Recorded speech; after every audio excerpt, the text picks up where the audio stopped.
I truly believe that this is a book that everyone should have read and looked into, because it's not only good for management and managers and leaders, but it has so many nuggets of gold, so many learnings, so many inspiration that I have seen hundreds of other books covering a small fraction of what is included in this book.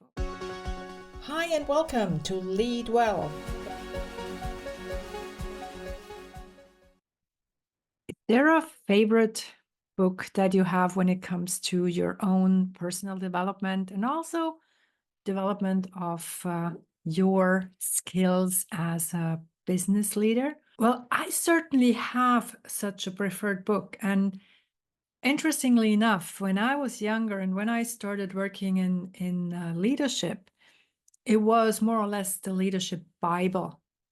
And when I say Leadership Bible, I truly believe that this is a book that everyone should have read and looked into, because it's not only good for management and managers and leaders, but it has so many nuggets of gold, so many learnings, so many inspiration that I have seen hundreds of other books covering a small fraction of what is included in this book. And so today I want to talk to you about this book and present it to you, because I have found that most of my coachees, when I mention the name of the book, the title, they don't recognize it.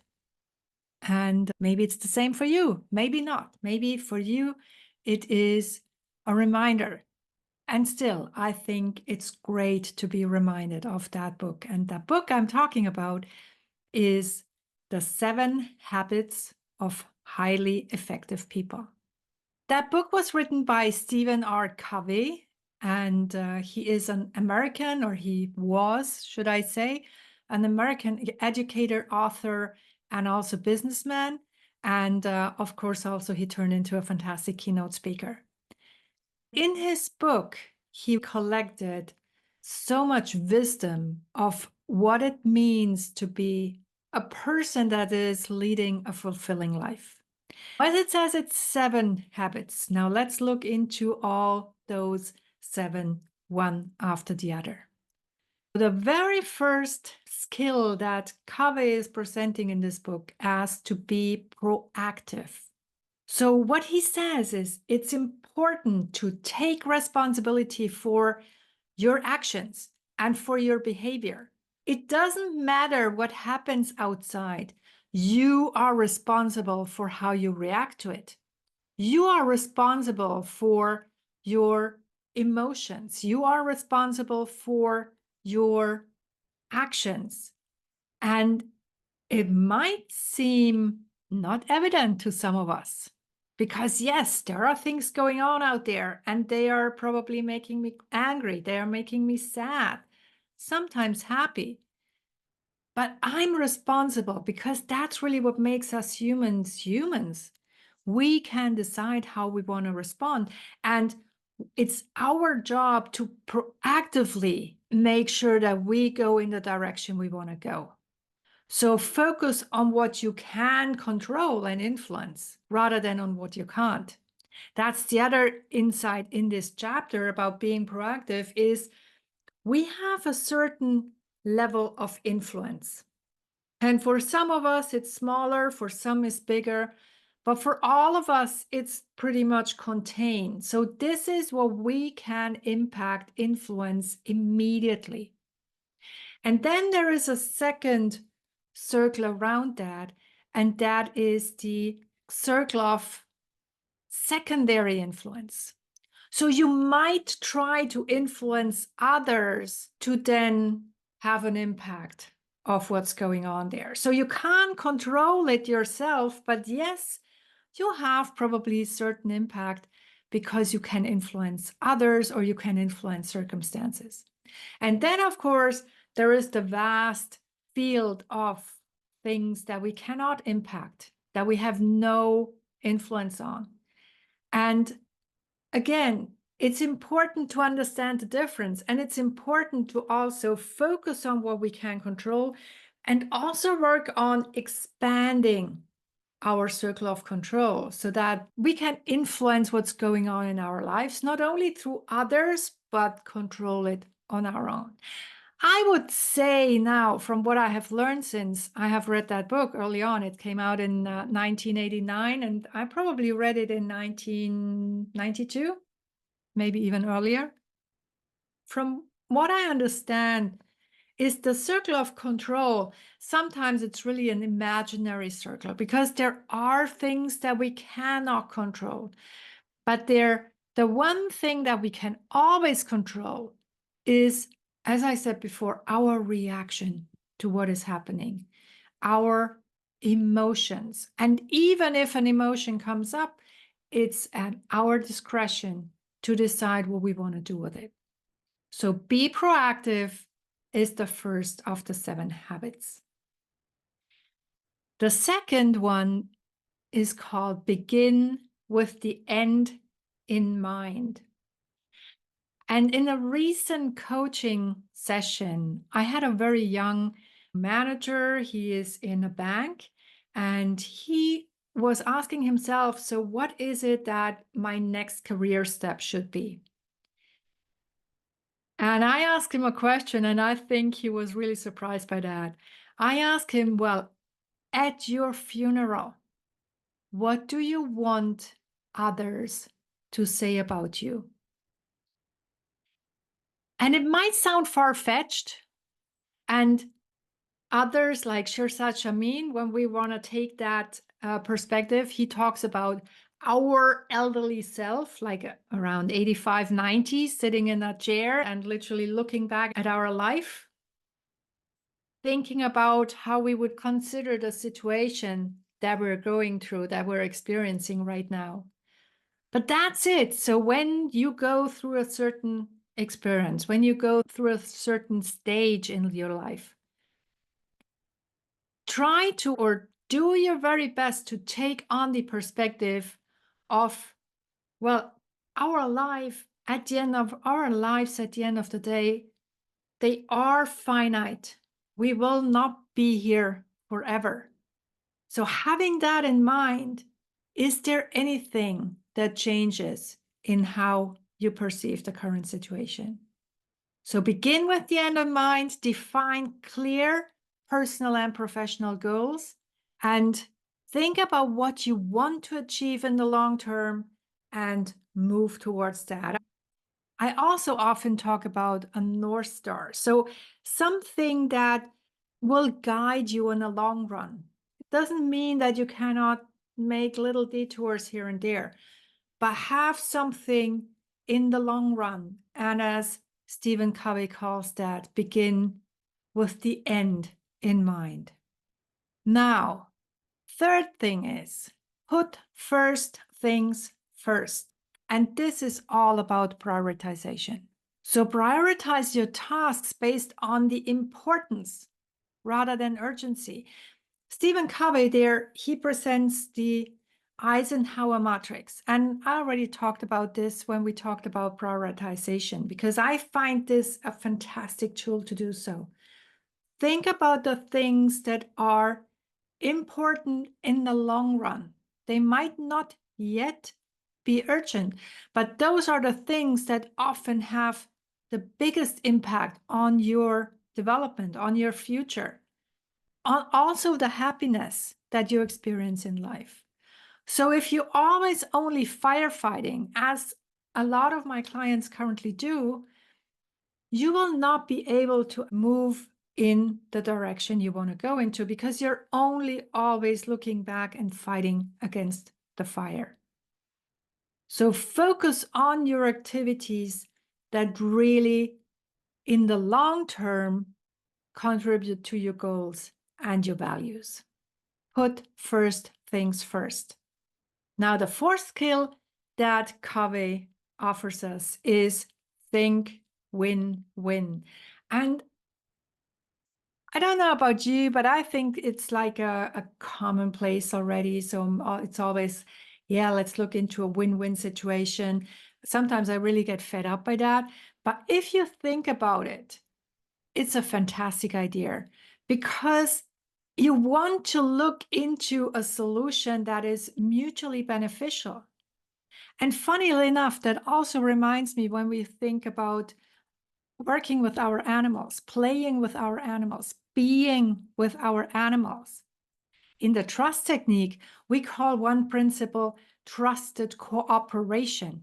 And what we say there is cooperation is only true if both parties have a benefit from it. So at the end of the day, that's the same as this think win-win. Make sure that whatever you do, you always also put yourself in the shoes of your counterpart, be it a human, be it an animal, and think about their perspective and how you can interact with them so that they will get a benefit out of it as well. Make sure that you work towards agreements and relationships, building relationships. You can't build relationships if you always take advantage of others. And this is something that is so, so dear to my heart, especially when we talk about our pets, our animals.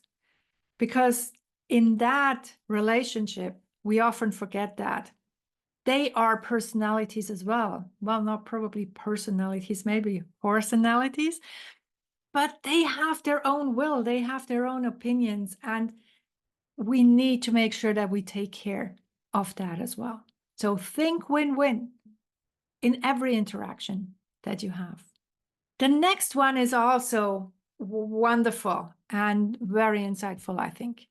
And it's called seek first to understand and then to be understood. In short, I think it says learn how to listen attentively, empathetically, without looking for the answer while the other person is still speaking. And funnily enough, I mean, you probably think, well, Christine, you're always bringing the trust technique, but it's exactly the same there. And actually, I will talk more about how we listen to our animals when we do the trust technique, because there as well, so often we don't listen. We think we know everything better. And it's the same with children. It's the same with our colleagues. It's the same with our employees. We think we know. And even if it's our best intention, doesn't mean that for the other, it's the best thing to do.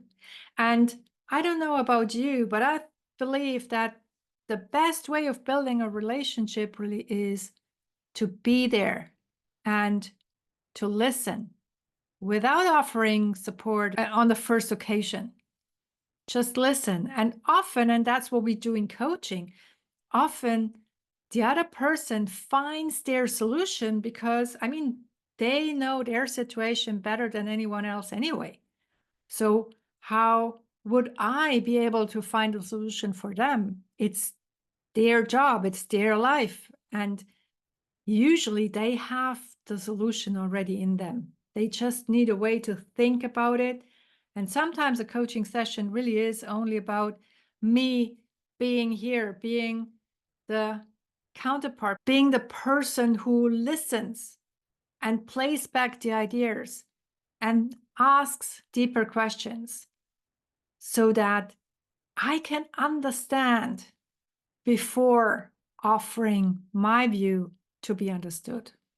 The sixth skill that Covey lays out for highly effective people, or habits as he calls them, is synergize.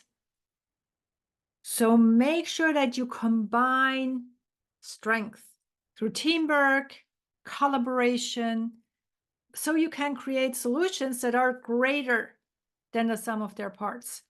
And I think in the last few podcasts, we talked about how different people can be and how diversity really adds to our solutions, adds also to our lives, because we can learn from others, we can take different perspectives.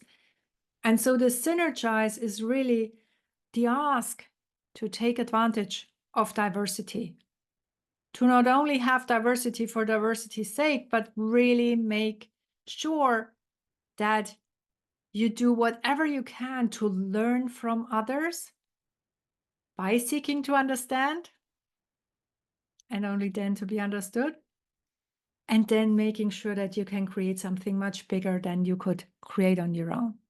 So value your differences, communicate openly, have a mutual respect, and then a creative cooperation. And again, I can only say that again for those of you who are listening and who know me through the trust technique. It's the exact same for our animals. Synergize whenever possible, especially while riding. Makes a lot of difference. Now, what is the 7th habit that Covey describes in his book? He calls that sharpen the saw. And to me, this is one habit that a lot of my very successful leaders have lost a bit of track. This is to make sure that you ensure that you can continue being productive, that you can continue being healthy. So work on yourself.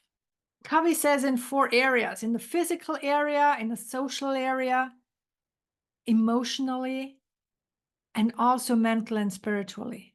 Only then you can have long-term effectiveness. I had a conversation very recently with one of my coaches who is really struggling because there is so much to do that he cannot manage it anymore. And he has a hard time saying no because he says, well, all of them are really important projects.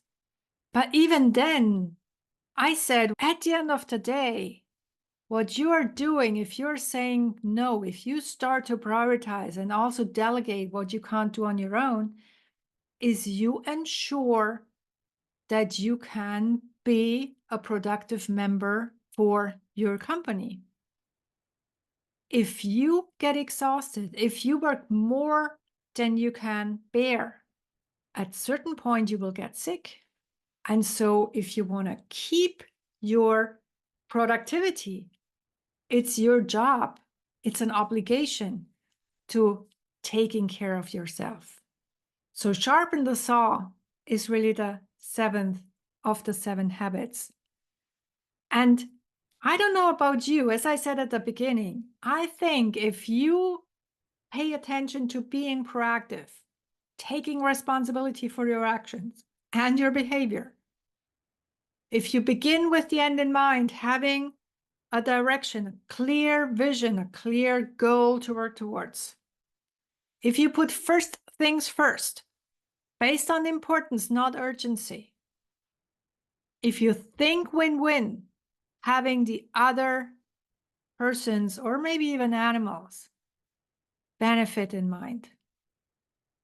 If you then seek to first understand and then to be understood, so that you can listen to the others attentively and really understanding what they mean before you offer your opinion. To then synergize, which means that you can combine your strength. And by building your relationship, you really can produce something greater. And you always pay attention to sharpen the saw, making sure that, as we said before, you activate your parasympathetic nervous system on a regular basis so that you, your body, and your mind have the time to operate. Then I'm pretty sure you will have a great life. And you will become a fantastic leader, not only in a corporate environment, but also a better person for your friends and family, and also for your pets. So this was it for today. I hope there is something for you to take away from that. From the 7 habits, choose one that you want to focus on for the rest of this week. And then I look forward to seeing you again next week. So lead well, yourself and others, and see you soon. This was Lead Well. Now, what is the one thing that you're taking away from this episode? Please share in the comments below and do share the podcast with your friends and family, but only if you like it.